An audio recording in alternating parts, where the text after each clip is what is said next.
গায়ত্ৰী মন্ত্ৰ হৈছে সৎবুদ্ধিৰ মন্ত্ৰ। ॐ भूर्भुवः स्वः तत्सवितुर्वरेण्यं भर्गो देवस्य धीमहि धियो यो नः प्रचोदयात्। আজিৰ কাহিনী ভাষণ পাছত প্ৰথমে কৰ্তব্য,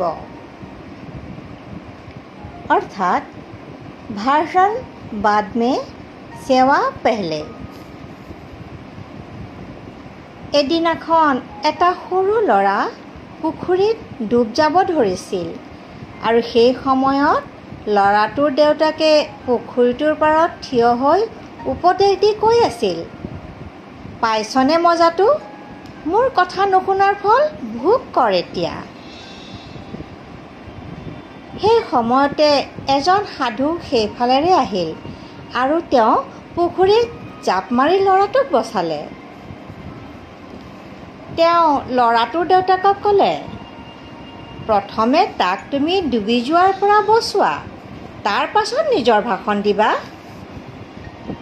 এই সময়খিনি উপদেশ দিয়াৰ বাবে উপযুক্ত সময় নহয়। যি ব্যক্তিয়ে এইদৰে কৰে তেওঁক তেওঁৰ কৰ্তব্যৰ জ্ঞান কৰোৱাটো ব্ৰাহ্মণৰেই কাম। ধন্যবাদ।